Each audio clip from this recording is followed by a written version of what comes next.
falomeravantsika tsirairay avy indray tratranyizao taona vaovao izao arabaina manokana ny ankizy amin'izao fotoana izao a arabaina antsika tsirairay avy niarovan'Andriamanitra tamin'ny taona 2024 iny, tsy nataony maty, tsy nataony narary, tsy nataony tratry ny lozan-dranomasina na ny lozam-pifamoivoizana fa narova ny anjelin'ny tompontsika dia tafahoany eto indray. Hanomboka ny tantara kely ho anareo araka izy, tantara kely izay hoentiko hanaotso antsika lesona amin'ity taona vaovao ity. Kanefa alohan'izany rehetra izany dia hiara hivavaka tsika. Andriamanitra rainay io misaotra anao izay efa mbola narovanao tamin'ny taona lasa iny, menao indray izao taona vaovao izao. Mangataka aminao izay Tompo, hanomezanao anay fanana masina ary mitenena aminay fa menao anao izay mpanomponao. Amin'ny anaran'i Jesosy mangatana izany vavaka izany. Amen. Tantara kely anankiray no entiko eto amintsika ankehitriny. Dia tantaran'ilay diakona anankiray izay tena nafana fo indrindra tao amin'ny fiangonana. Io diakona io raiky izy dia nandritra ny taona maro dia diakona foana ny asany tao am-piangonana, diakona foana. Tamin'ity faraparan'ny taona ity zany hanomboka indray ny fifidianana dia hozy izy tamin'ny filohan'ny voamera-panendry hoe mba hangataka mba tsy atao diakona intsony ny asako, mba afindrahoany amin'ny asa hafa fa dia mandritra izay fotoana rehetrarehetra izay dia diakona foana. Dia eny hozy izy ny filohan'ilay voamera-panendry zany fa ho hitantsika eo. Andriamanitra no manao fifidianana fa tsy tsika, ka dia izay ataon'Andriamanitra amintsika eo eny hozy izy ilay diakona. Lasa izy tonga ny sabata manaraka dia ilaza n'ilay rarano sy ny mpandraraha rehetra ny tao am-piangonana. Dia nitsaitsaika i voamera-panendry anankiray niteny taminazy hoe ngadiakona ny asanao indray mandritra ny taona manaraka dia filohan'ny diakona. Taitra be ngadiakona hoe efa nangataka hozy izy hoe mba tsy atao diakona mihitsy amin'ny taona manaraka iny, nefa dia izao indray dia mbola fidinareo indray atao filohan'ny diakona. Eny misaotra anareo mifidy fa za mino fa Andriamanitra mifidy anao io, ka manomboka an'izao dia anao ny asako mafy mihitsy noho ny le teo aloha. Ataoko tsara ny asako satria izay indray zany ny tian'Andriamanitra ataoko. Tonga ary sabata manaraka, tonga dia ngadiakona ny voalohany indrindra, filohan'ny diakona ny tonga voalohany indrindra tao am-piangonana. Tena nanamboamboatra ny zavatra rehetra tao am-piangonana izy, ary efa vita daholo ny anina rehetra tao am-piangonana dia mipetraka tery amin'ny farany erina izy teo akaiky varavarana mipetraka filohan'ny diakona. Nampandroso olona izy, zay tonga mandroso tompoko, mandroso tompoko, mandroso tompoko, zay tonga. Efa hanomboka ny toriteny mbola misy olona ihany mandroso tompoko.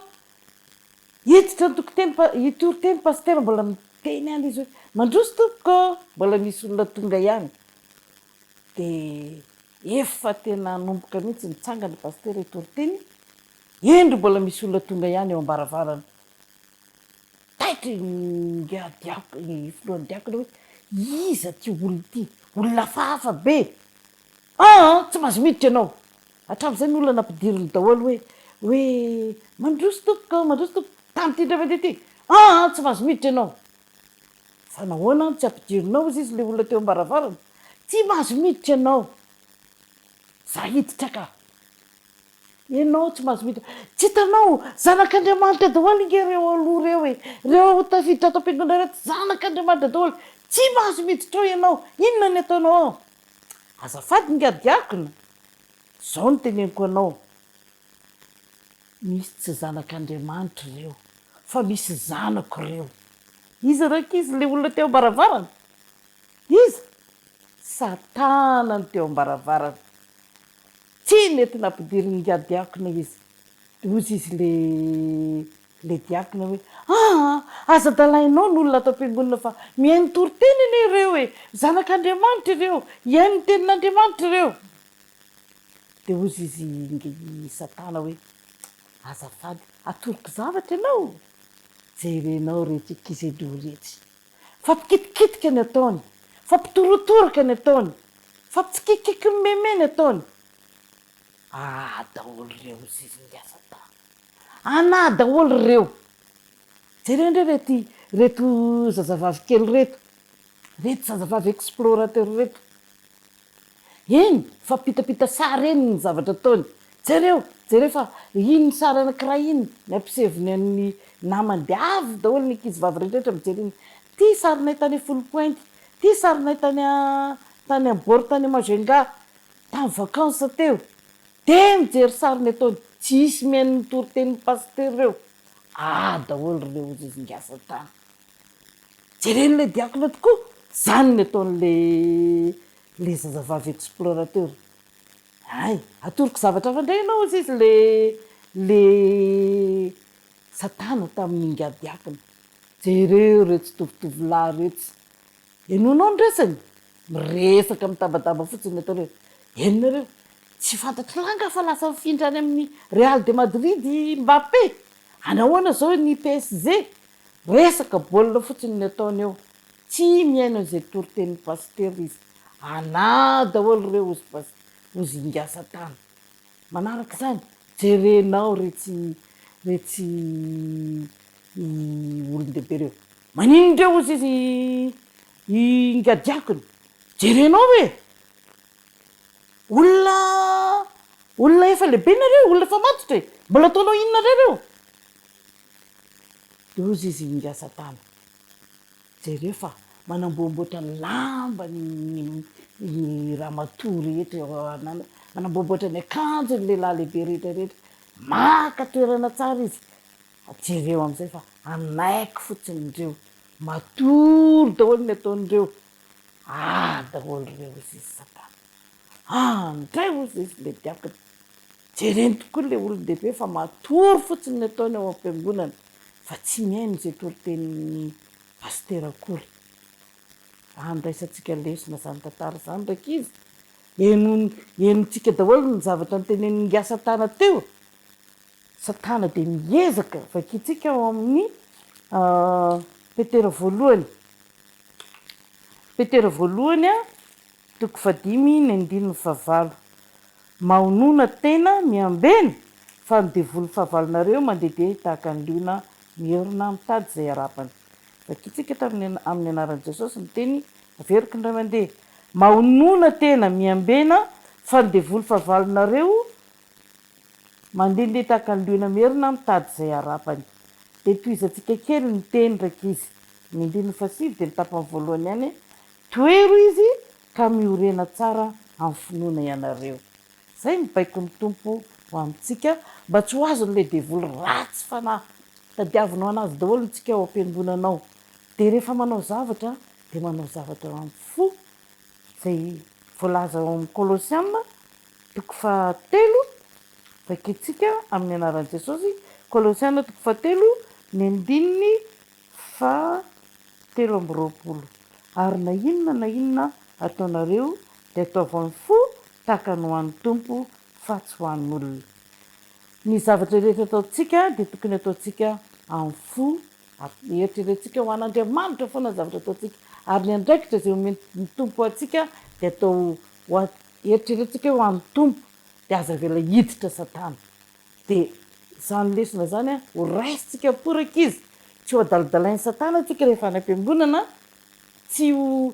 tsy ho avelany tabatabana ifampikiritsika na anao zavatra hafa fa hifantoka tsara rehefa ao am-piangonana mihaino tsara ny toriteny Andriamanitra ny hitantsika rehetra hiaro atsika mifankapanahy maro samihafa rehetra ary hitoetra tsara iorona amin'ny finoana araka ny tenin'Andriamanitra zavaka tsika tompoko Andriamanitra misaotra no ny teny rehetra zay mihaino anay ahaizanay mandray ny lesona de mba hitoetra tsara ny finoana izay rehetra ary anao zavatra ny fo ho anao irery ihany koa amin'ny anaran'i Jesosy mankatana ivavaka amen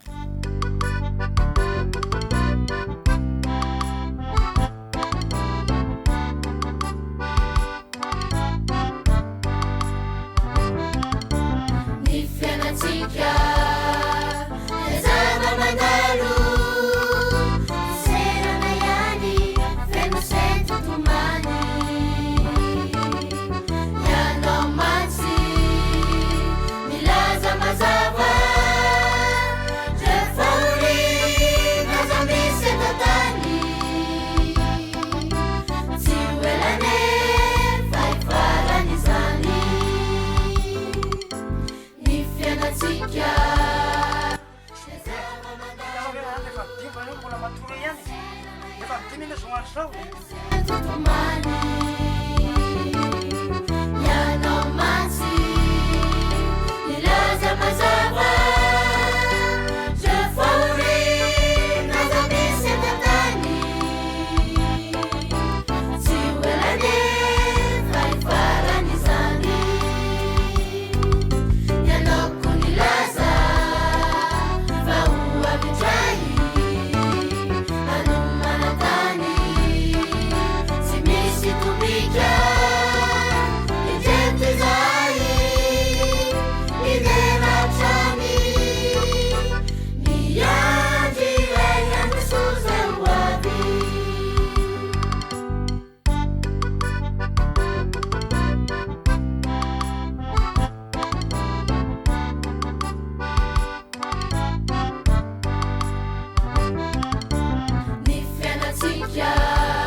feno fisaoran'andriamanitra ry havana malala rehefa tonga amin'ny vanim-potoana toy izao a ny amin'ny fotoana sarobidy fanomezana izay aty dia faly mandrakariva ary mirere no ny fananana anareo ny amin'ny fanarahana itony onjam-peo itony manaraka any amin'ny alalan'ny sary malalaka ihany koa amin'ny alalan'ny feo no fitahin'andriamanitra ny eo amintsika tsiraray avy ary itombo fahasoavana itombo fitahina itombo farisiana eo amin'ny fanaran'andriamanitra ny vanim-potoana iarahana toy izao andeha hiaraka hivavaka isika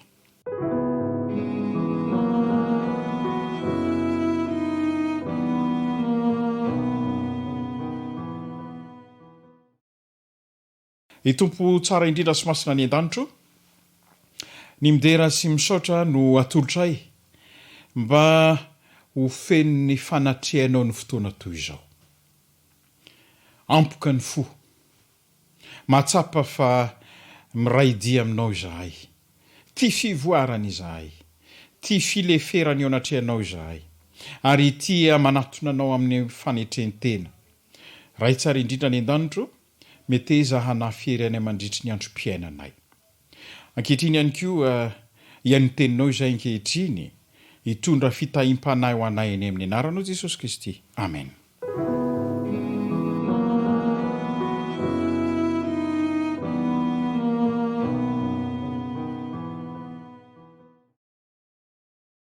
misaotra an'andriamanitra isika ny lohateny dia fiainana mijoro vavolombelona izaho sy anao ilay manana fanirinany iova eo anatrehan'andriamanitra dia nomen'andriamanitra safidy ihany koa mba hiazona an'izany safidy izany mba hitoetra mandrakariva eo anatrehan'andriamanitra ny fiainantsika sy ny faniriantsika eo amin'ny lafim-piainana rehetra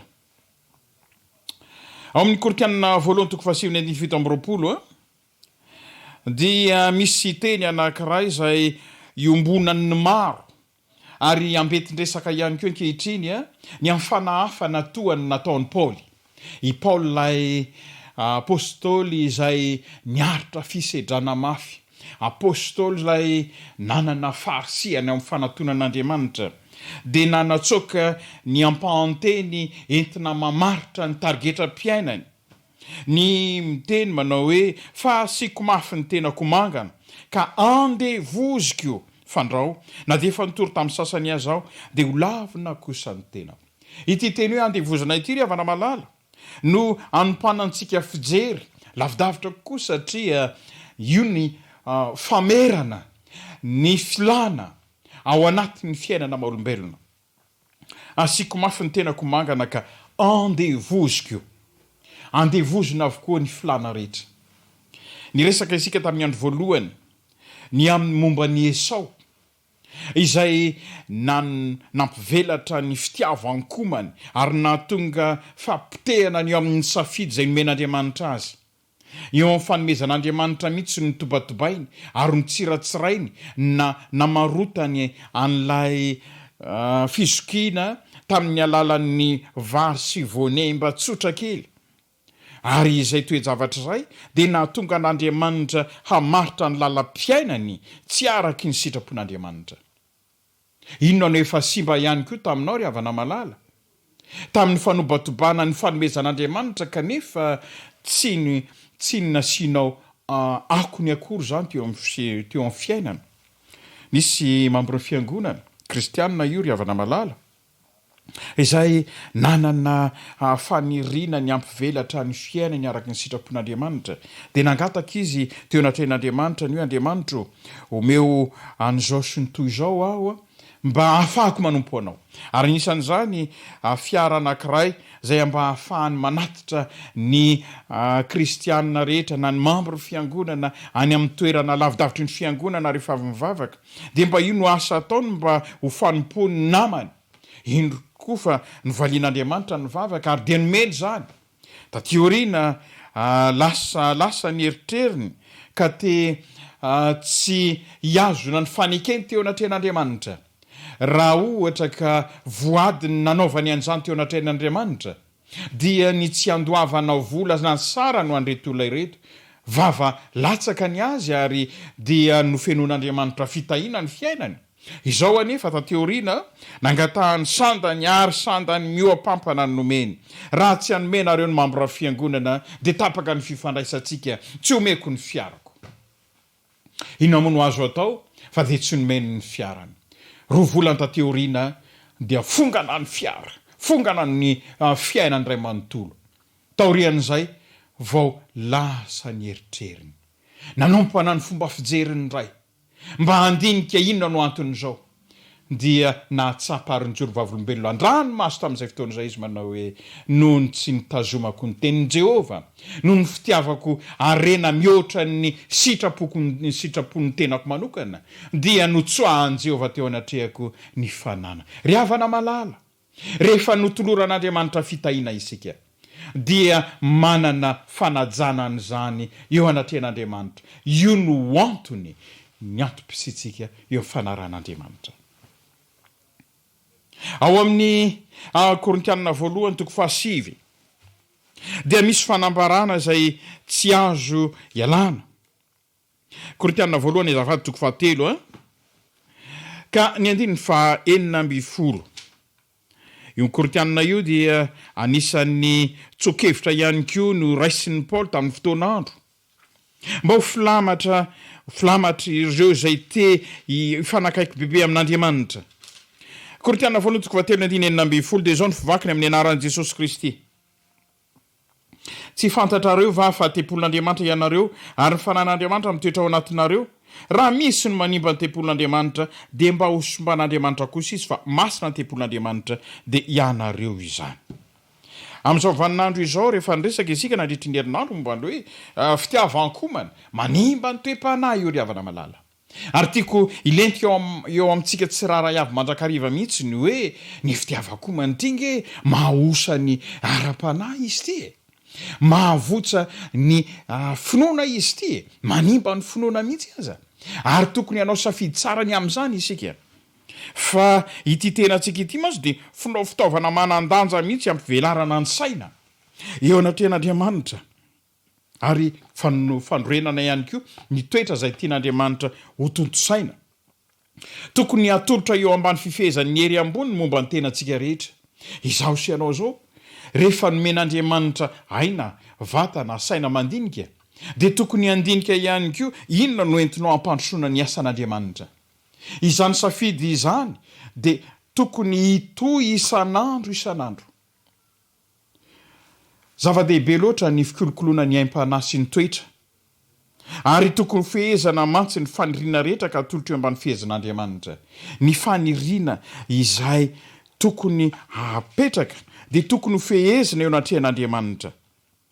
Efa nataon'Andriamanitra hitombo hatrany ny olona amin'ny fanakarana isan'andro ny fetra ambony fanatanterahana.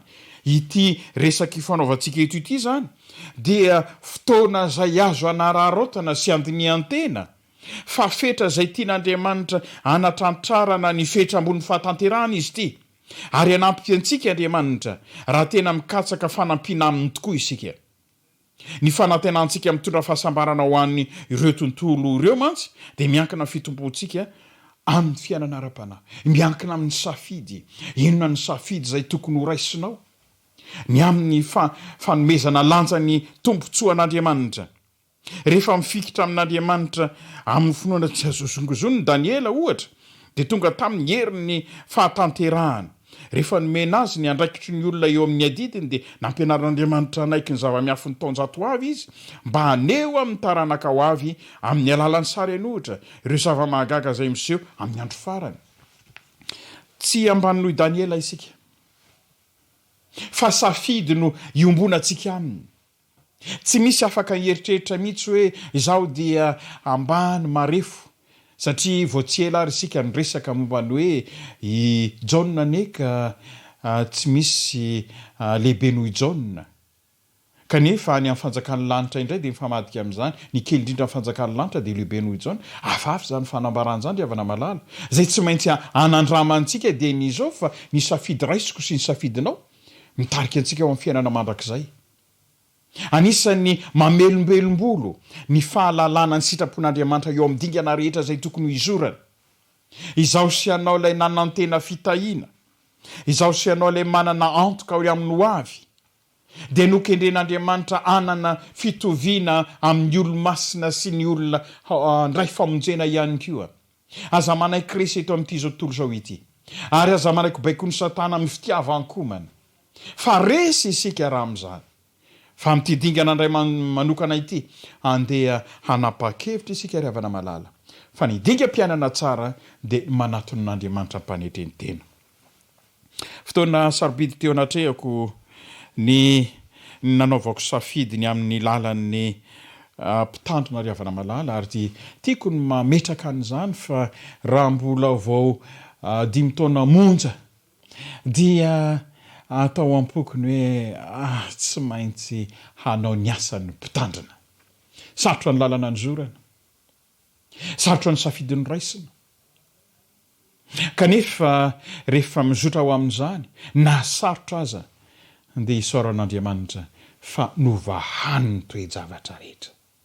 Hay ny olona anankiray rehefa mifanandrify amin'ny sitrapon'Andriamanitra ny dingam-piainany sy ny faniriny dia azon'Andriamanitra ho tefena araka ny sitrapony izy ka anatratra n'izany fetra izany. Ry havana malala, inona ny tianao mba ho tanterahin'Andriamanitra aminao izay mifanaraka indrindra amin'ny safidin'Andriamanitra, amin'ny sitrak'Andriamanitra fa anohana anao Andriamanitra, na dia heverina fa sarotra aza ny lalana izorana dia efain'Andriamanitra izany satria izany no sitrapony.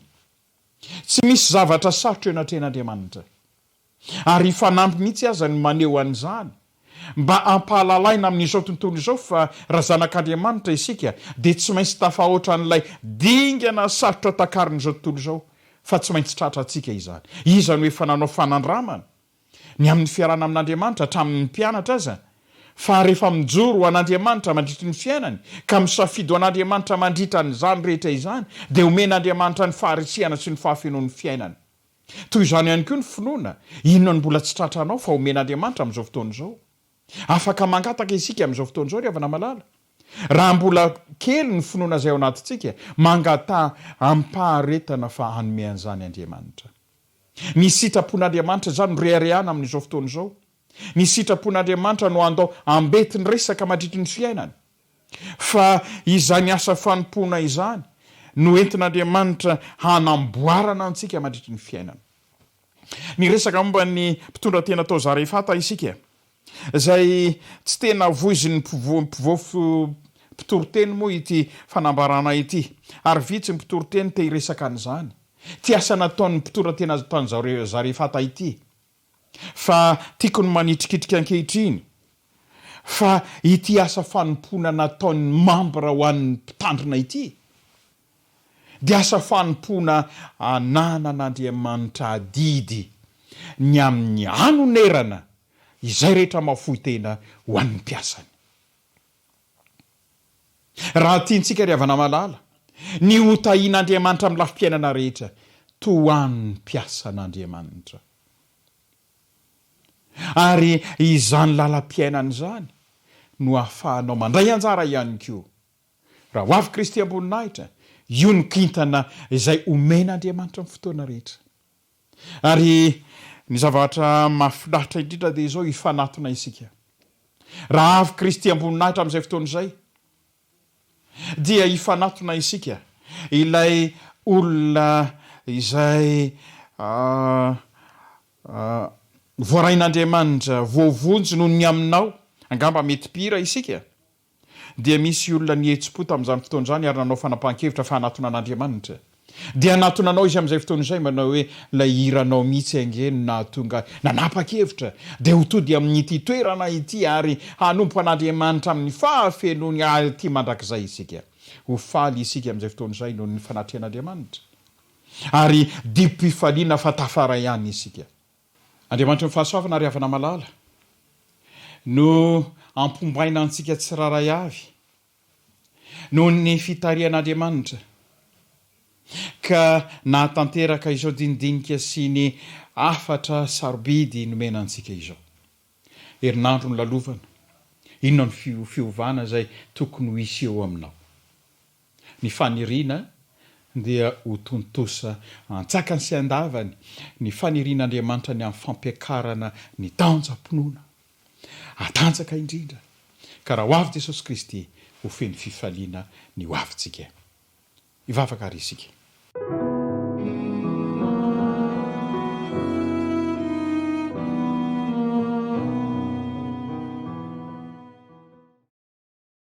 Ry Andriamanitra be famindrampo indrindra sy masina ny an-danitro, mideranao izay no revita intso izay noraisinay teo anatrehanao, ka nahatonga anay hanana anjara eo amin'ny fiainona ny teninao ary manana faniriana ihany koa hanana anjara toeran'ny fitariana ny asanao. Tompo malalo, betsaka ny lesona ny rantovina nandritry ny herinandro, ary nandraisanay fanapahan-kevitra azy izy ireny, enganeka mba ho tanteraka ray malalo, afapony amin'ny fiarana aminao, ka dia ho safononka faliana ny ho avy-piainanay. Apetraka eo mba fitantananao ary mahasoanay, mitary lalana ianao, amin'ny anaranao Jesosy Kristy. Amen. Masina itrisa, masina itrisa, kadirainay, dirainay uma jaki izay ni funenana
Kanifidera nanu wakure wa amenu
tutuliza kanefane manaki itecha makaki antaka sana pakahawa kuku sama jambiwa sajara mananamina sesusi pantaka warasu pantakana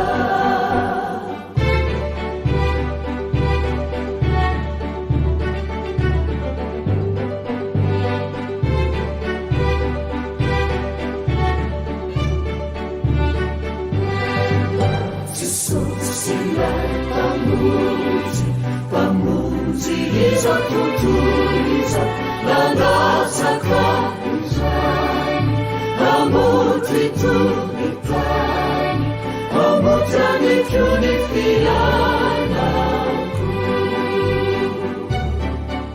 keasambasamewa sajataramanandamina sesusi pamuzi pamuziga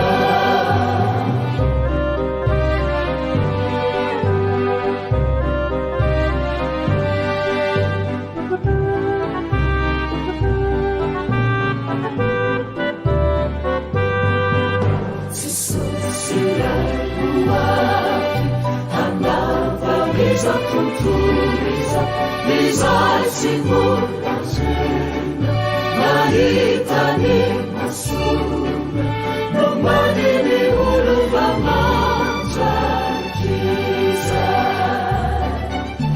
easambajamewa sajataramanandamina sesusi muani nyumana itsenaziza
Jesus.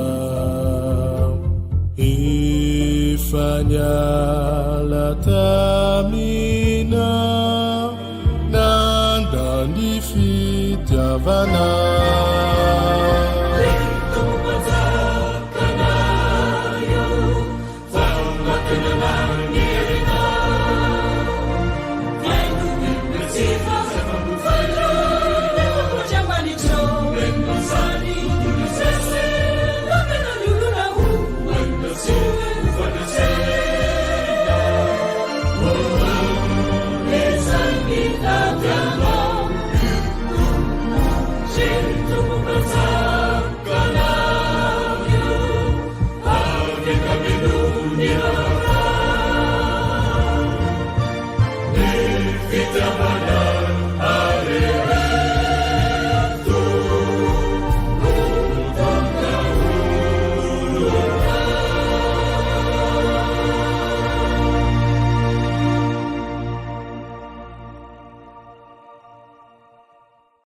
saorantsika ireo antokopira 5 ireo zay niderin'Andriamanitra nanao ny maizy an'Andriamanitra ho ambony indrindra ny laza ny toetra an'Andriamanitra zay tokony hiderantsika azy.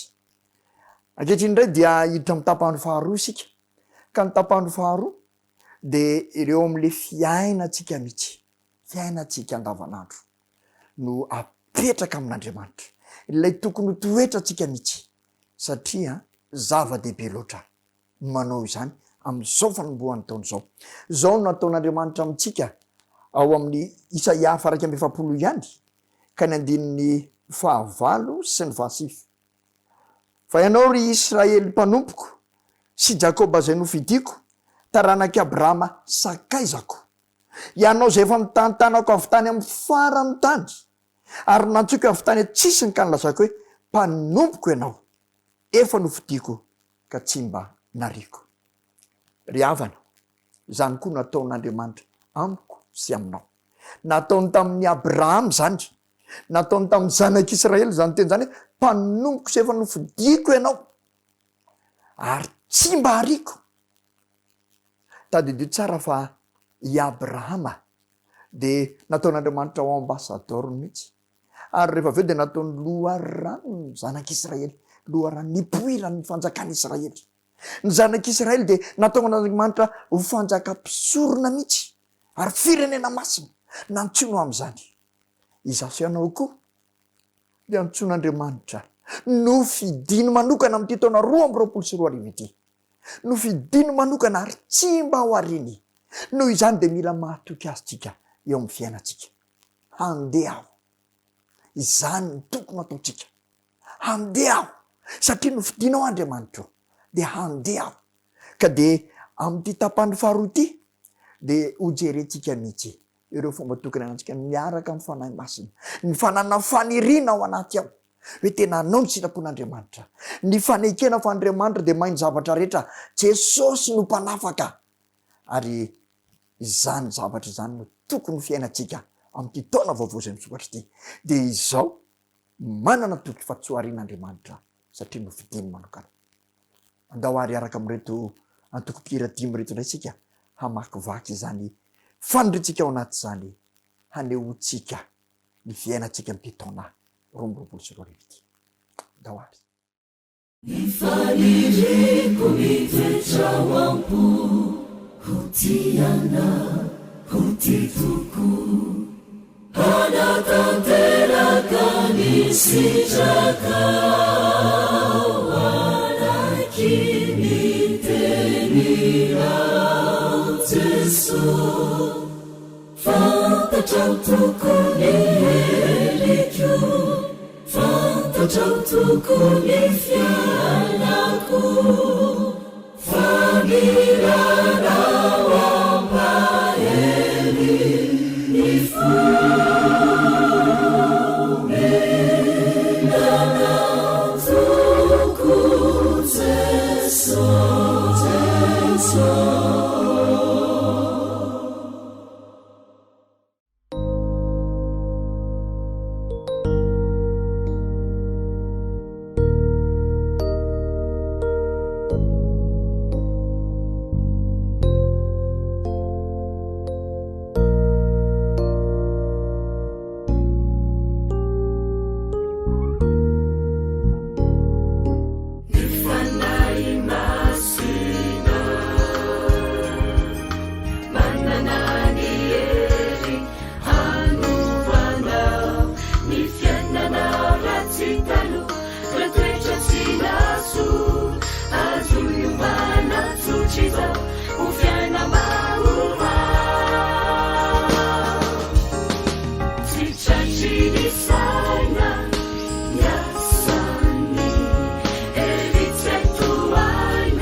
石を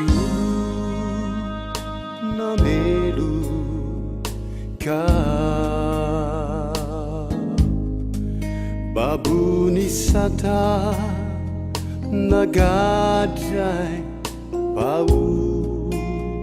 pautana ne fatumpianao Jesosi nana faka dicabu riurata pana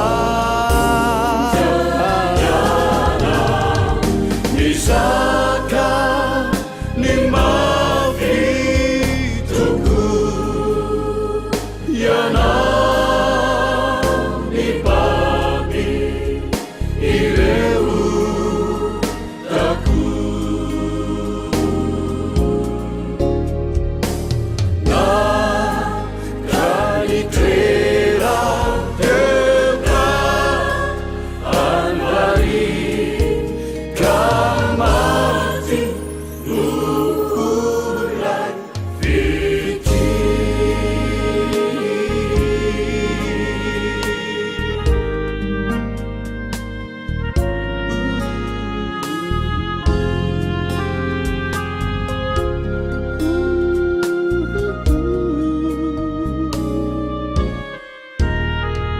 Yanaku rinamaku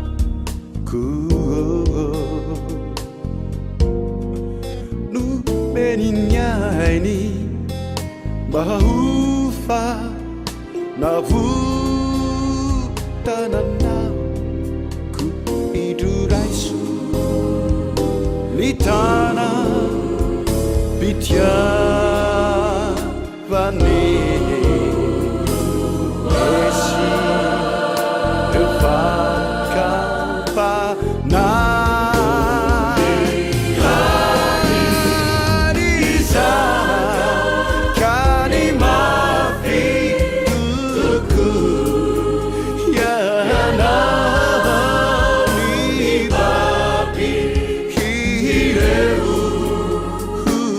Ku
fiadanampo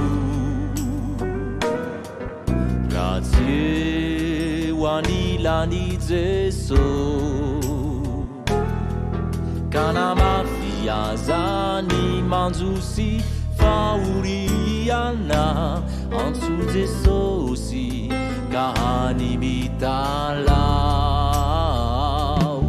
fa izy anome fiadanana ho anao sy fifaliana rikiofia nambaovao ny faoliana sy tomanitsy ho hitanao rehefa izy no mitantana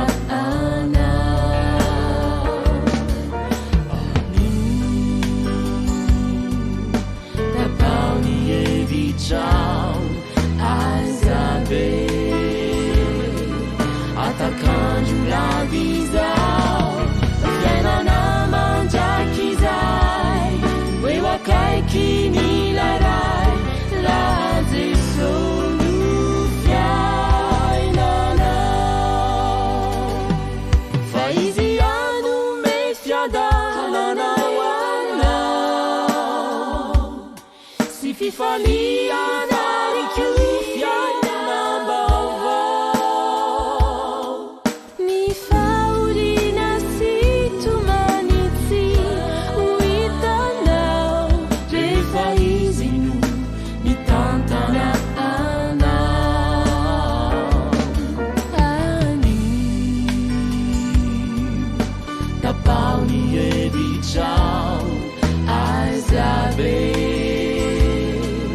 atakanjo lavizao fiainana manjakizay hoe wakaiky nilaray raha Jeso no fiainanao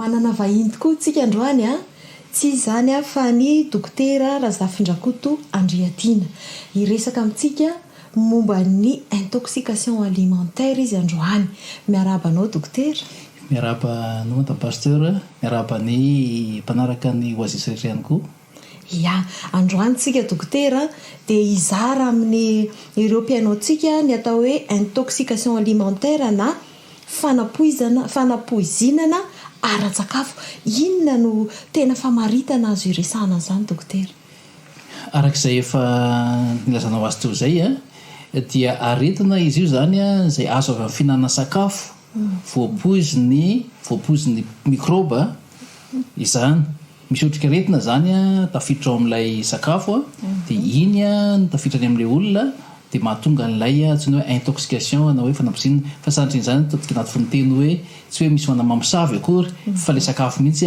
no misy an'ilay mikroba na le tsy mikaretina na otrika aretina izany ary fa maninona moa no mila resahany zany zavatra zany zao ia no fitena manokana mihitsy zany ty lohevitra ray ity androany aty ampamaraparanana ny ty fandarana atao amin'ny oazisty ihany koa natran'izay confinement lava be zay satria efa mba fa malefadefaka zany zao ny fipetrara-pahasalamana ny andro mafana raha teo tonga amin'ny antsoina hoe saison na vanim-potoana zay mahabetsaka azy tsika zany zao de tsara fa misoroka teny mialoha satria efa manomboka betsaka zany ny olona vony ankehitriny moavy ny voankazo ny manga ny letsia ny toepisakafoanina ihany koa tahaka nyreny hoe gargotte sy ny sakarazany reny fa misokatra ihany koa efa manomboka misakafo eny ny olona ny lanonina koa efa misy manao ny mariazy fitambadina ny fetifety ireny mantsy no tena ahitana ny lesika izay ny tena hoe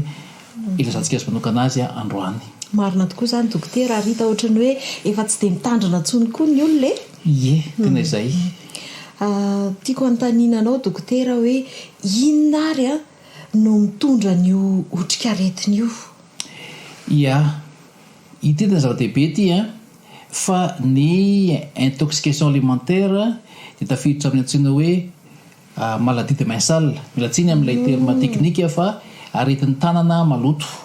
Zany hoe ny tanana zany ny voalohany. Toto eo amin'ny coronavirus ihany ny tanana ny voalohany. Tanana maloto zany misy microbe na tsy maso azy de ny tanana ihany koa misy fery. Indrindra raha mikarakara sakafo reny ka makany amin'ny sakafo le izy de mahatonga ny zavatra izay. Ny lalitra ihany koa satria mafana zao ny andro rasantsika teo betsaka ny voankazo be lalitra be zany zao de iny zany tongotra ny lalitra iny misy manaliny microbe anatin'iny ka raha nipetahany ray fotsiny zany sakafo de mahatonga an'izay mafana ihany koa ny andro betsaka mivovoka mamovoka be mihitsy zany de mivovoka ihany koa mety mitondra azy makany amin'ny sakafo izany. Misy ihany koa sakafo efa simba sy efa lo reny koa zany de mahatonga an'le izy hoe sakafo efa somary masisosiso, sakafo efa misy an'ireny tsiny hoe lomotra moa na hoe moisissure mialatsiny amin'ilay teny ihany reny zany dia amin'izao de betsaka dia mitondra an'izay tsy mikaretina izay. Ie de raha izay zany misy sakafo ve zany tena hoe mitondra an'izy io eo amin'ny tsika olombelona, misy sakafo manokana ve sa rehefa sakafo malotoloto hoe na ohatran'izay de mitondra an'io aretina io eo amintsika? Ia, ny sakafo rehetra aloha zany de mitondra azy avokoa fa misy zany le tena hoe reto matetika ny tena mahatonga an'le izy. Zany ohatra ny sakafo avy ny atody, ny mayonnaise zany ny gâteau misy crème reny zany ny glasy ny andro mafana zany zao de mpianatra mianatra raha teo de aiasa reny zany atsonay mpitsabo hoe karazana milieu de culture mihitsy zany hoe toerana izay mora zany ny tombony faran'izay angena ka reny matetika ny mahatonga an'le izy. Ny hani-masaka zany misy mayonnaise ny composé ny paty ny salade sisa zany ka nasinao mayonnaise le izy zany de ireny zany misy atody moa indrindra de mahatonga izy ihany koa. Toy izany ihany koa ny sakafo namboarina avy tamin'ny ronono, ny yaourt, ny fromage reny zany rehefa manomboka simba reny de mahatonga an'le izy ihany koa. Anisany ihany koa ny conserve na hoe ny zavatra boaty ambifotsy moa zany tahaka ny hoe misy na joteroena mantsy anatin'izy reny fa na ohatra hoe misy lasary ataon'olo anaty ambifotsy, misy raha teo ny sardine, misy raha teo ny ohatra hoe sakafo reny tsy karazany anaty ambifotsy reny reny indrindra moa raha fa mibotsina le boaty tena zava-doza mihitsy zany. Fa itsika ihany koa ny azandrano koa zany indrindra raha tsy ny hoe crustacé reny zany tena mitondra azy ihany koa. Ataoko anaty fontenina dia betsaka aza no atao hoe voararan'ny baiboly mihitsy anazy misy ihany koa satria tsy voatery tsika rery miaino an'le izy fa misy marobe miaino ny huître io zany tena voalohany koa ankehitriny ny huître zany izay hohaniny amoron-dalana asiana ry makirina kely de lasa reny zany tena ny huître mantsy de karazana atsona mihitsy hoe voary mihitsy amin'ny ranomasina mpihinana an'le mpanadio ka reny koa de misy azy koa reny. Ny rano maloto raha teo moa zany satria favaratry ny andro mokavy ny orana maloto ny rano de reny no tonga ny sakafo de mahatonga azy mahatonga an'izay ihany koa zavatra izay. Misy ihany koa moa zany ro toerana manokana izay mety azahoana azy mazava ho azy araka ny ambaratsika teo any amin'ny lanonana, mariage, fety isan-karazany, ny toeram-pisakafoanana toy ny gargote, ny restaurant, fa anao tokantrano koa azy ianao mbola sakafo mayonnaise de mety ohatrary ihany koa ianao ka mila mitandrina zany amin'izay fotoana izay indrindra moa raha ohatra ka fa nomboka ny alinandro izy tao an-trano tao de atao angarapitsony atao iny izy zany tena mahatonga an'izay zavatra izay. Ya tena zava-dehibe ny fahafantarana an'izay de ahoana indray ary dokotera ny mety fiseho an'ity aretina intoxication alimentaire ity? Ia, ny fomba fisehony dia tsy petsika manokana aloha hoe ny arakaraky misy orika aretina maro zany mety mahatonga azy io tsy hijery an'izay tsika satria ny mpitsabo angamba an'izay fa misy karazana microbe isan-karazany zany tety mahatonga an'le izy fa arakarak'ilay microbe tafiditra zany no mahatonga ny sotra aretina fa amin'ny ankapobeny de eo amin'ny adiny ray ka hatramin'ny efitra amby roapolo ireo no atsoina hoe incubation na hoe fiotrehan'le izy mandrapitranga an'ilay aretina ka arakaraky ny mahaingana an'ilay fiotrehany hoe atindrodiny zao a mamafy an'ilay retana hoe magravy azy zany ka ny voalohany ataony a efa itsika ihany ny akapobeny de hoe mirary kibo le olona mandoa mivalana fa mety izy hafanana miakatra be ny hafananana indraindray de iny ary ny tena manaikitra ny olona voalohany hoe ohatrany hoe vonintazo zany izy marary ny andony mangorangorana be ohatrany hoe coronavirus fa tsy coronavirus izy fa ny afatarana azy a de izay hoe mandoa sy mivalana ary matetitetika amin'ny coronavirus moa zany tsy matetitetika zany fa mety isy an'izay fotsiny manakotsako ny vanitaolana zany tretra zany de mety hitranga avokoa fa ny tena afatarana azy hoe anavahana azy amin'ny retina hafa rehetra tsy vilana rehetra kory dia intoxication alimentaire avokoa fa matetika izy io a tsy olona ray ny vo fa molona maromaro fianakaviana namonjy fety niara-ninana tamin'le zay mihitsy de ny olona niara-ninana zany a sakafo mitovy iny de fantanina izy koa mivo ranona koa de fantatra hoe tena zay le izy a ka zay tena fatarana azy manokana ya raha izay ara zany a ny fomba fisehoany de inona indray ny fisorohana tokony atao ia mazava ho azy tsotra ngamba ny fisorohana tokony atao raha izay zavatra zay nyresahana de zao tena fahadiovana fitandrona amin'ny fahadiovana tovitovy ihany tamin'ny coronavirus ihantsika zany a misy fiavahany kely fotsiny zany ny fahadiovany sakafo ny fahadiovana fitaovam-pisakafoanana fahadiovany tanana io zany misatanana matetika mahazarana iny zany zao a ary zareo fa ntrany fioboana ntrany any iny de vitsy ny olona tratrany rety mpivalanana tsy presque tsisy nantrany enimbolana zay ngamba tsy nandray mihitsy tsy nandray olona vony satana foana le olona tsy nisy koa ny toeram-pisakafoanana de tao an-trano le olona zay fa fahadiovana fa zao koa mampiasa rano betsaka rehefa manasa sakafo indrindra zany ny sakafo zay hoanina manta reny raha mpianasa salady nao zany zao a tsy hoe tondratondrana kely fotsiny aferimbereny mihitsy eo anatin'ny so rano be zany de alefa ao le izy a de madio tsara mihitsy vao esorina avy ao ka am'izay izy ny azo antoka tsara fahadiovan'ny tanana avetika indray mandeha manasa tanana raha vao isakarakara sakafo tapahana foya ny o rehefa misy fery ny tanana de nasa mikarakara sakafo aloha fa iny fery iny mantsy matetika porte d'entrée na microbe iny de ao izy mihotrika de mifindra ihany koa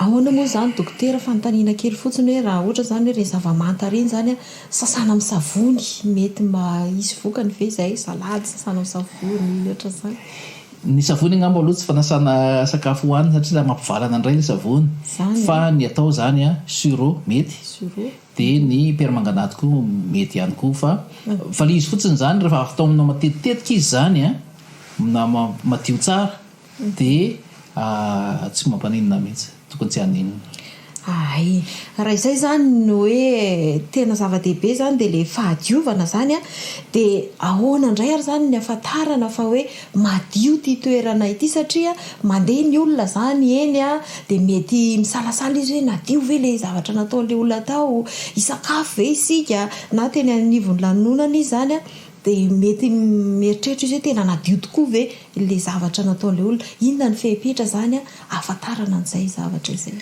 tena zava-dehibe zay a satria ny mpianatra zao no mikahitra hianatra betsaka ny mpianatra na ny mpiasa ihany koa zay tsy afaka maferiny an-trano sakafo eny amin'ny toeram-pisakafoanana sakazany eny a fa zao mba mahafantatra hoe aiza ny toerana tokony sakafoanana mba madio zany atao hoe madio na hoe azo antoka de misy fepetra farafakeliny a tokony ho fantatra voalohany a hoe misy rano ve ao matetika amin'ny reny hotely kely na gargote kely reny a rano amin'ny so anankiray de iny ihany natovana ny rehetrrehetra de asoka fotsiny zany le vilia sy ny sotro sy ny ihana de mitrandray fa de ohatran'izay ihany fa tena rano misy rano amin'ny pompe mihitsy zany a de mikorina tsara mihitsy a de tena hoe zay zany aloha ny voalohany faharoa a tokony anaty vitrine ny sakafo na hoe anaty fitaratra zany a voariny vovoka voariny lalitra raha teo de na izany a de tokony isy fandraisana azy ny sakafo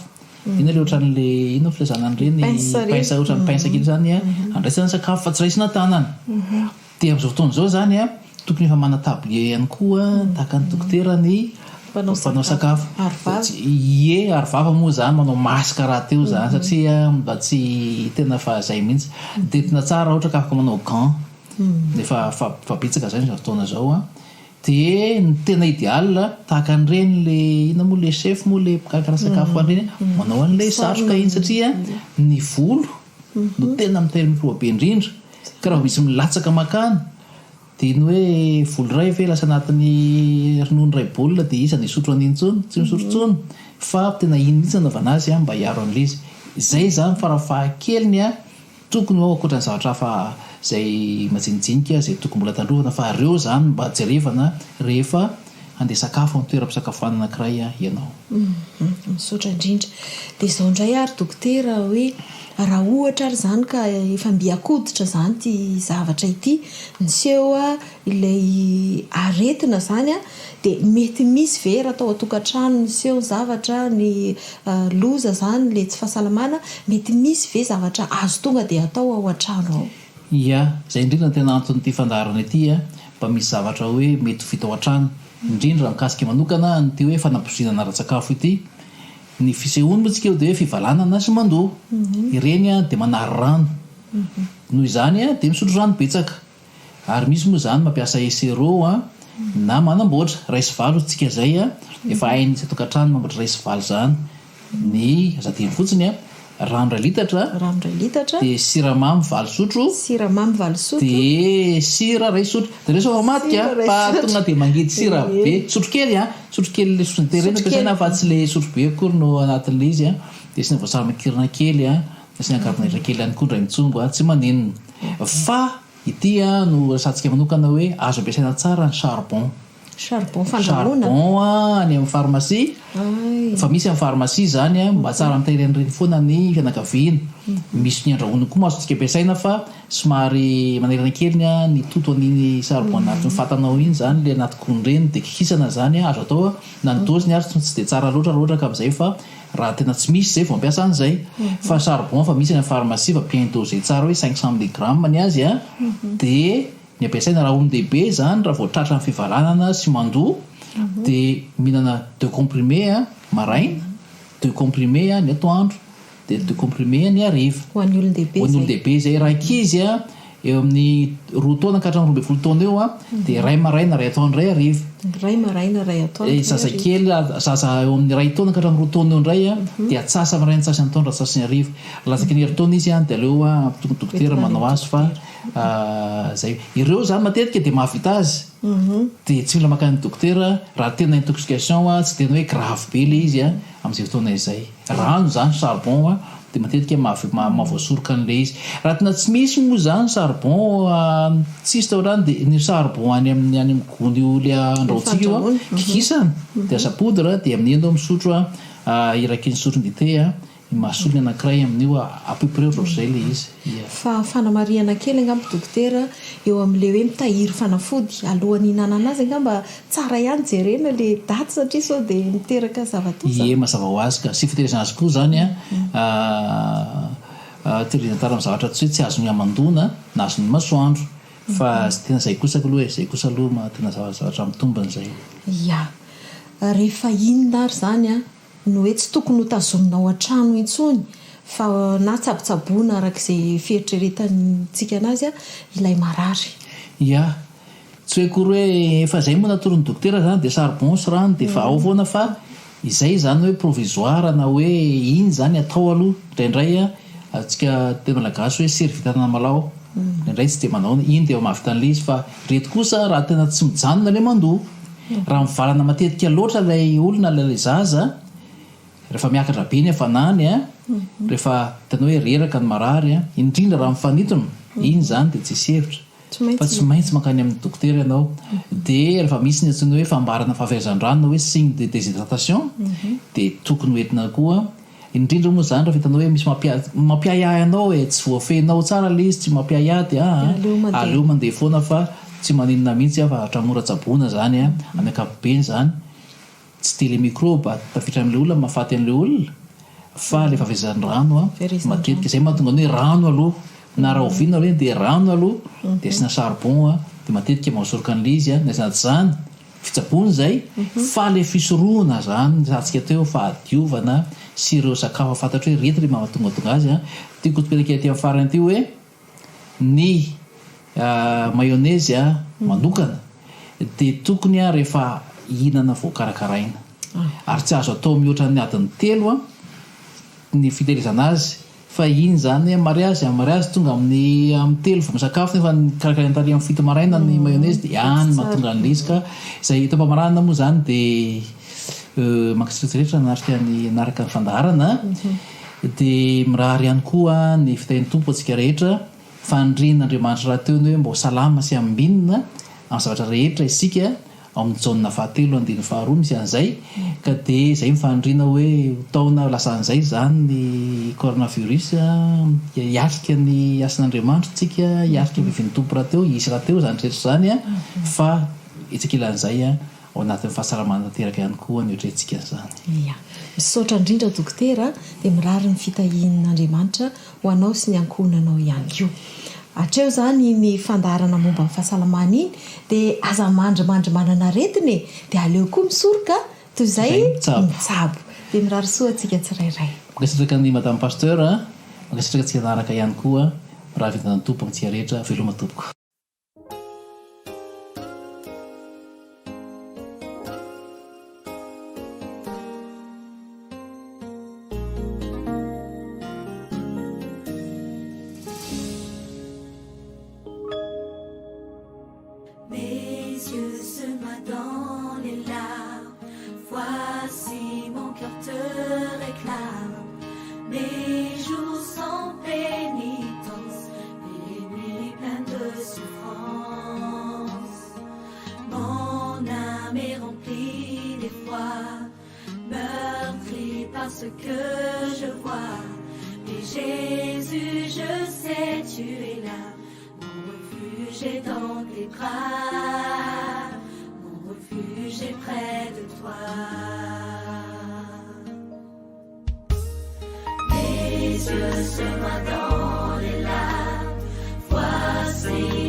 J'attends la délivrance, cette vie.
raisina fifaliana no miaraka amintsika atao anatin'izao fijoroana vavolombelona izao. Tamin'ny taona lasa 2024 ny tena moa mpanao gazety manangona ny vaovao mikasika ny fitoriana ny filazantsara conférence natao teto Antananarivo sy ny manodidina. Teny amin'iny fatra Ambohijafy iny no nanatanterahana ny fanangonana ny vaovao sy ny fakana sary tamin'izay fotoana izay. Ny fanao fotoana tamin'ny pastoran'ny district Ambohijafy fa eo amin'ny fiangonana Adventiste Ambohijafy no horaisina hitety ireo toerana anatanterahana ny conférence tamin'izay fotoana izay. Amin'ny enora hariva no fotoananay teo niaraka niainga izay tamin'ny moto. Fiangonana Cité Avaratsena Itos no nale voalohany tamin'izay fotoana izay. Ny fitaovana nentina dia ny telefona hoentina maka ny feo sy ny sary tamin'izay fotoana izay. Vitany tao amin'ny fiangonana Adventiste Cité Itos Avaratsena dia nitety fiangonana anankiray hafa ary teny amin'ny fiangonana Adventiste Ambohijana Masoandro no nale taorinan'izay. Teny no naka ny sary sy ny feo. Avy eo hamarana ny fitsidiana ny toerana farany anatanterahana conférence teo amin'ity district Ambohijafy ity dia teo amin'ny Tanikatsaka Cité Itos. Efa amin'ny 8:00 latsaka 10 minitra tamin'izay fotoana izay no miainga izay avy any Ambohijana Masoandro hamonjy eny amin'ny Tanikatsaka. Hamarana ny fandraisam-peo sy ny fangalana sary tamin'izay fotoana izay. Tsy tahintsony ny telefona nangalana ny sary sy ny feo. Tankana tsy niteny alohatra eo satria ny vaovao rehetra sy ny sary rehetra tavelany anatin'ilay telefona tsy hita. Hanomboka ny asa tsisy ninona azo atao zany hatreo. Nijanjanona teo fa kepoka tanteraka dia hoe Jesosy io fa nahoana dia sazinao mafy ohatr'izao va ny telefona any daholo ny sary sy ny feo inona zany no atao? Asanao ngeny nataoko fa tsy hoe asan'ny tenako manokana. Dia nivavaka teo omeo fahagagana amin'ity anio ity satria tena ilaiko ny telefona iny any daholo ny asa rehetra nandritry ny tontolo andro. Taorin'izay vavaka afoina tao zay dia niantso pasteur ny district Ambohijafy hoe fa ianao to mibipa any efa eto samy eto tsika asianao. Pasteur tsy izaho ano mibipanao fa verenge ny telefona ka hitanao io appel na absence anankiroa io izy. Tsy izaho any niantso anao fa ndraso aro atsoko ty numéro miantso ny telefonako ty. Numéro ko ihany ianao io niantso anao io pasteur dia natsona le telefona. Dia rehefa natsony dia namaly le olona. L'olona ny fiangonana Adventiste avy ety amin'ny Cité Avaratsena Itos aho izy. Fa aty amiko ty telefona ny Edouard ty satria fantatro fa anazy ty fa ny sary ny hitako amin'ny telefona. Dia aiza ny fankataitsika hozy izy fa omena anareo ty telefona ty fa tsy afaka hitazona azy koa satria izaho mbola ody lavitra. Dia ny velomma no motaon'ny pasteur dia niara-ny verina izay namonjy ny ngalo olona. Teo dia mivavaka indray mandeha indray misaotra anao Andriamanitra satria hita ihany ny telefona ho totosa ihany ny asa fampalalam-baovao amin'ny radio azy sy ny maraina sy ny sary rehetra hoentina publiena amin'ny Facebook. Izay ilay fijoroana vavolombelona. Ny tiako ampitaina dia izao hoe rehefa tojo olana isika ka mametraka izany amin'Andriamanitra tena mamaly vavaka Andriamanitra satria raha ny zavatra nisy rehefa nanontaniana ilay olona nahita ny telefona teo ampovoan'ny arabe ty telefona ty nilatsaka ozy izy. Tsy nisy nahita fa tsy za. Raha ny tokony ozy koa izy tokony voahitsakitsaky ny tomobile ny telefona kanefa dia hitako somatsara. Nivavaka fanirony resy sy pasteur hoe misaotra anao Andriamanitra fa nanao fahagagana ianao tamin'ny ity takariva ity nahazona nampita ny vaovao rehetra indray mikasika ny fitoriana ny filazantsara teto amin'ny radio Oasis.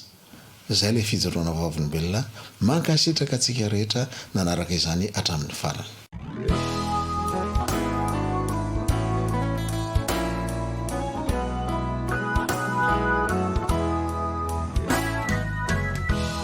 Ny finoako nankely toy nivotsy nampy dia mafindra tendrombohitra izay dia ampy kaninona manakana eo anolona matoky ao mino ao Jesosy tsy mandao eto eo amin'ny mihahiay aza manay ny zanany asantanany adidiny kaninona manakana eo anolona matoky ao mino ao Jesosy tsy mandao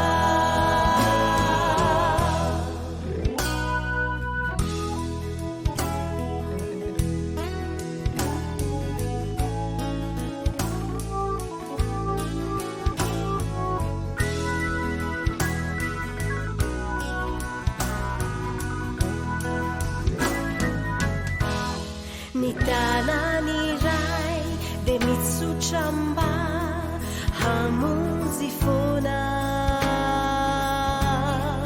aoka handray de mivava manana finona ny teniny mitondra aina vaovao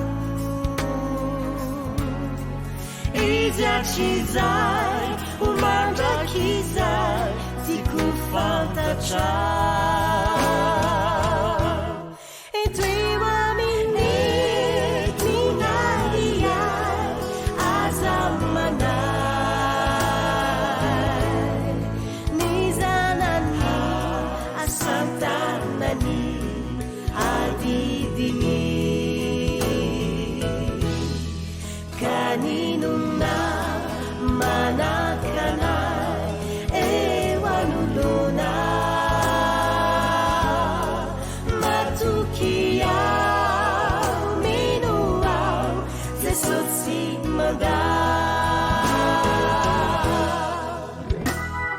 faly manolotra ny araba omba ampirarinitso ho antsika rehetra tratran'ity taona vaovao 2024 ity samy nitahin'Andriamanitra ka nahadingany ny taona 2024 indray voninahitra ho an'Andriamanitra mandrakariva raisiko tompontsoa manokana ho voninahitran'Andriamanitra ny hitondra ny vatsim-panahy ho antsika amin'izao taona vaovao izao mialohan'ny andiniantsika an'izay ary dia araka nondrika ny lohantsika hivavaka isika tompoko ray masonao misaotranao izay ny amin'izao taona vaovao omenao anay izao andinika sy anatra ny teninao izay mitenena Jehovah fa miaino ny mpanomponao amen ry havana malala zao ny voalaza ao amin'ny Isaia 3:7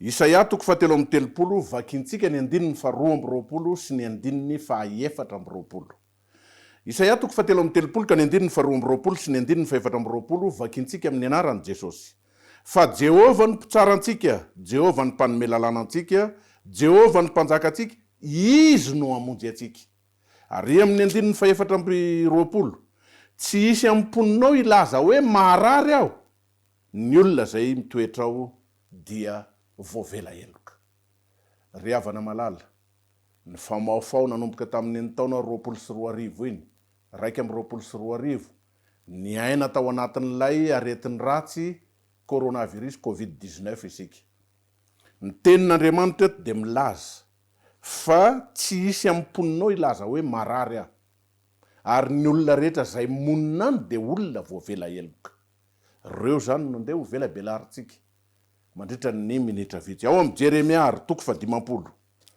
Jeremia 3:50 vakintsika ny 2:20 Jeremia 3:50 ka ny 2:20 vakintsika amin'ny anaran'i Jesosy hatrany amin'izany andro zany sy amin'izany fotoana zany ho Jehovah dia ho tadiavina zay eloko ny Israely fa tsy hisy ary zay fahotany Joda fa tsy ho hita satria havelako ny eloko zay rehetra sisa narovako Jehovah mitsy no amela ny elotsika ary zany ny fifaliana lehibe raha nandingana ny taona 1 iny hiditra am'ty taona vaovao 2 ty de mba olona samby voavela heloka isika rehetra ka iomana hoany amin'ilay kananany lanitra. Jeremia 1:30 vakintsika ny 4:7 Jeremia 1:30 ka ny 4:7 ary samby tsy ampianatra ny namany sy ny rahalany avy ntsony izy hoe malalany Jehova fa samby ahalala avokoa izy rehetra hatramin'ny kely indrindra ka hatramin'ny lehibe indrindra o Jehova fa avelako ny elony ary tsy ho tsarovako ntsony ny fahotany. Manatranitra ny ato amin'ny 7:30 ka ny 9:9 7:30 ny 9:9 ary dioviko ho afaka amin'ny elony rehetra izy zay nanontany tamiko ka avelako ny elony rehetra zay nanontany sy ny odinany tamiko. Ny eloka rehetra sy ny zavatra rehetra tsy nety vitatsika tamin'ny taona 1:22 teny fikasana omen'ny tompo ho diovin'Andriamanitra ho afaka amin'ny elotsika rehetra isika rahalasana bavy malala isany. Jehova nanatanteraka an'izany satria ny olona voavela eloka ihany no tafiditra any amin'ny lanitra, ny olona moninao dia ny olona voavela eloka. Ka ny tompo no andamina ny toe-javatra rehetra mba ho fitahiana, ho taom-pahombiazana, ho taom-piadanana ho antsika indray ty taona 2022 ity. Ahoana nefa ny mety ahatanteraka an'izay? Jaona 10:10 mahafinaritra ty toko sy andininy ty. Jaona 10:10 vakintsika ny andininy fahaefatra. Jaona 10:10 vakintsika ny andininy fahaefatra dia zao ny voalazan'ny tenin'Andriamanitra.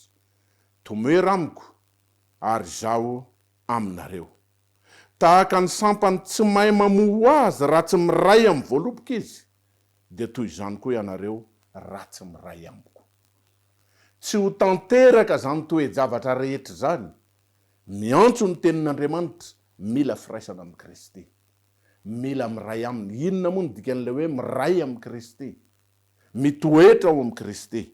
Ao amin'ny 7:7 raha miray amiko ianareo ka mitoetra ao anatinareo ny teniko dia angatao zay rehetra tianareo na inona fa ho tonga aminareo zany. Inona mba zavatra irinao amin'ny taona 2022? Inona ny zavatra mba angatahanao amin'ny taona 2022? Aza misalasala fa na inona no angatahanao dia ho tonga aminao izany. Raha lasana bavy malala isany ndao angatake. Ary amin'ny Jaona 4:12 ny 2:12 ka hatrany amin'ny 2:14 zao ndray ny voalazan'ny tenin'Andriamanitra. Jaona 4:12 ka ny 2:12 ka hatramin'ny 4:12 vakintsika amin'ny anaran'i Jesosy hatrany. Lazaiko aminareo marina dia marina tokoa zay mino any asa ataoko no ataony koa. Ary anao asa lehibe noho izany azy izy satria za makany amin'ray. Ary na inona no angatanareo amin'ny anarako dia ataoko zany. Mba kalazana ny ray ao amin'ny zanaka, raha mangataka zavatra amiko amin'ny anarako ianareo dia ataoko zany. Ry havana malala, raha mangataka zavatra amin'ny anaran'i Jesosy ho ataony zany. Zao anefa le aty amin'ny toko 10:10 ny 7 teo misy fepetranapetrany ao hoe miray amiko mitoetra ao anatinareo ny teniko. Atao zay ahatonga ny vahoaka an'Andriamanitra rehetra iompana mihitsy ty taona 2022 ty zany dia taona manokana zay tokony andehanan'ny kristianina rehetra mandinika lalina, jery lalina kokoa ny amin'ny tenin'Andriamanitra mba hahatonga antsika ho tafatoetra ao amin'ny Kristy. Tsy mandeha ho azy zany, tsy mandehandeha fahatany zany, fa andramo, izahao, tanterao, fa ny tenin'Andriamanitra dia milaza ao anatin'ny Baiboly raha tsy laza tsika afa-tsy any amin'ny Salamo 70 ny 7 dia miteny hoe raha mbola tsy mazava ratsy aza ny andro dia tonga miaino ny feon'i Jehova. Isa maraina alohan'ny anomboantsika ny raharantsika apatsy aivina foana resahako mandrakariva amin'ny vahoaka an'Andriamanitra zay mifanerasera fa izao taona lalovantsika zao andro feno sakatsakana, feno zavatsarotra, firy ny nodimandry tao anatin'ny Covid-19, firy ny tratran'ny loza maro isan-karazany teny am-pandehana, loza ao anatin'ny sambo hoe, loza ny reny helikoptera, loza tany anatin'ny fiarakodia, loza tany amin'ny moto sy ny isan-karazany. Zasy ianao narovan'ny tompo, narovan'Andriamanitra. Ka dia izao angatao zay tiantsika angatahana fa mila miray amin'Andriamanitra mitoetra ao amin'ny tenin'Andriamanitra tsika. Za manao ninninina mihitsy isa maraina raha tsy mifandray amin'ny tompo. Jaona toko fahenina ambe folo. Jaona toko fahenina ambe folo de vakintsika ndray ny andininy fa 7 sy ny andininy fa 4. Ary amin'izany andro zany de anontany na inona ianareo. Lazaiko aminareo marina de marina tokoa. Fa na inona angatanareo amiray de omeny anareo amin'ny anarako zany. Mandraka kehitriny de tsy mbola nangataka na inona tamin'ny anarako ianareo. Mangata de ahazo anareo mba ho tanteraka ny fifalianareo. Raha lasa nabavy malala isany tsy mbola nangataka. Izaso ianao. Dao ary te taona 2024 ty de taona tena angatantsika n'izay zavatra irintsika amin'ny tompo. Inona no mba etatsika, inona ny zavatra irintsika ho ataon'Andriamanitra eo amin'ny fiainatsika. Mety ilaza angamitsika hoe zay kosa efa nangataka efa nanao.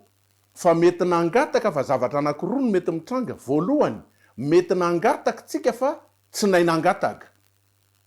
Diso fangataka. Ny zavatra mety mitranga faharoa, mety nangataka koa zasy ianao fa mangataka fotsiny ny am'izay mety irintsika kanefa tsy nitanterahantsika le fepetra. Mila miray amin'ny Kristy, mila mitoetra ao anatintsika ny tenin'Andriamanitra, mila mivelona amin'ny alalan'ny tenin'Andriamanitra, fianarana an'ireo baiboly, fanahy faminaniana sy ny maro isan-karazany. Raha lasa nabavy malala isany, mangatary. Le aty amin'ny Timoty voalohany. Timoty voalohany toko fa 4, vakintsika ny andininy fa 9. De ozy izy ny tenin'Andriamanitra. Timoty voalohany toko fa 4 ka ny andininy fa 9. Fa mahasoa kely ihany ny fampiasana ny teny. Fa ny toe-panaraka an'Andriamanitra ny mahasoa amin'ny zavatra rehetra ka manana ny teny fikasana ny amin'ny fiainana ankehitriny sy ny amin'ny fiainana ho avy. Angatao zay tianao angatahana, ny fiainako avy de ny fiainana mandrakizay. Io ny tokony lara-pahamehana. Fa manome tokokoa nefa Jehovah eto fa na amin'ny fiainako sy ny fiainatsika kehitriny azy. Angatao zay tianao angatahana na inona amin'ny anarako hoy Jesosy. Sy rehefa miray amiko ka mitoetra ao anatinareo ny teniko. Angatao fa ho azonareo izany. Eo amin'ny fiainatsika andavanandro, mety mandalo zavatsara tsika, fa ny manavanana antsika de ny vahaolana tsotsotra haingany. Inona ny mety mahatonga an'izao toe-javatra zao? Raha lasa nabavy malala izy, tsy mbola nangataka famelan-keloka ary tsy mbola nandalo tamin'ny fibebahana. Angamba zaso ianao. Taom-pibebahana ao antsika ty taona 2024 ity. Jereo tsara le teny fikasana ato amin'ny Salamo. Amarana azy sika. Salamo fa 9:90. Salamo fa 9:90. Mety nandalo zavatsaritra tsika, nandalo tao anatin'ny Covid-19 sy ny sisa mpanomponareo zay mitondra an'izao fandaharana zao de nandalo tao anatin'ny Covid-19 tamin'ny taona 2024 iny. Noho ny fahasoavan'Andriamanitra, ny fitahin'ny tompo anefa de mbola miaraka eto isika mifampahery eto. Manomboka amin'ny andininy fa 10 ary ka hatrany amin'ny andininy fa 12. Salamo fa 9:90 ny andininy fa 10 ka hatramin'ny fa 12. Vakintsika amin'ny anaran'i Jesosy. Fa efa nizato etranay ianao Andriamanitra.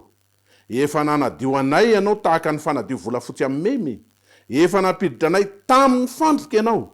Efa nanisy enta mavetratra teo ambalahanay ianao. Efa nampandeha ny olona hanitsaka ny lohanay ianao, nandeha namaky ny afo sy ny rano izahay. Raha lasa nabavy malala isany. Maro tamintsika nefa nandeha tao anatiny toe-javatra mafy sy nanahirana tamin'ny taona 2024 iny.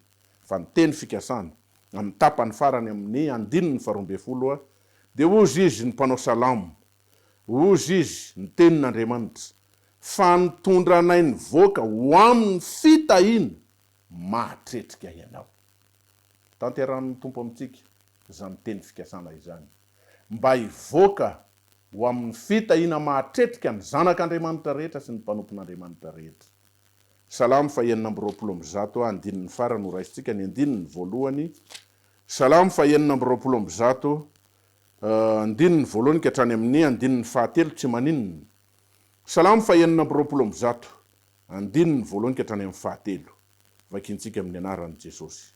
fony Jehovah napody any ziona avy tamin'ny fahababony nandalo tamin'ireo toe-javatra maro isan-karazany tsika nandritra ny taona 124 andao avitrana amin'ny tompo ny fihavanana rehetra miray amin'ny tompo mitoetra amin'ny tompo ao amin'ny alalan'ny fandinihana ny tenin'Andriamanitra dia angatao amin'izay zay tiantsika angatahana fa rehefa avoaka ny tompo avy amin'ny fahababony tsika dia tahaka an'izay nanonofy isika ohatra ny nanonofy ny amin'ny toe-javatra rehetra zay nilalovany fa izay dia feno ehy ny vavantsika sy fiobina ny lelantsika dia natao tany amin'ny jentilisa hoe zava-dehibe ny nataon'i Jehovah ho an'ireny.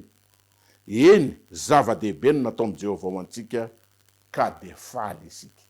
Raha lasa nabavy malala isany mba ho tonga any amin'ny fiainana mandrakizay ane zasy ianao ho voavela eloka ho manina deny zao atomboka deny zao raha efa nanao an'izany dia tsara indrindra fa raha mbola tsy niray tamin'ny tompo tsy nanandrana mila ny mpanoratra vehivavy anankiray kristianina zay nisan'ny nanoratra boky be indrindra amin'ilay boky atao hoe ilay fitiavana mandresy pejy 270 amin'ny paragrafa 4 dia niteny izy hoe mahasoa antsika ary ahasoa antsika ny mandany ora ray isan'andro andinina ny tantaran'i Jesosy Kristy ao amin'ny baiboly ao amin'ny fanahy faminaniana ao amin'ireo boky masina rehetra andao ataontsika fahazarana sy fiainana fandininy tena manokana isa-maraina alohan'ny anombohana ny zavatra rehetra.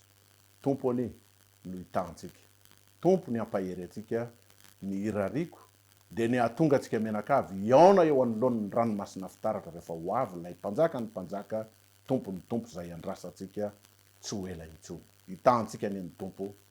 Amen. Iara hivavaka sika tompoko. Ray masina ny an-danitro midera mankalaza manome voninahitra anao izahay Andriamanitra rainay ianao ary tianay. Mangataka amin'ny famindram-po sy ny famelan-keloko izahay diovy sy sasao Andriamanitra ary avelao tanteraka rehefa hotanay.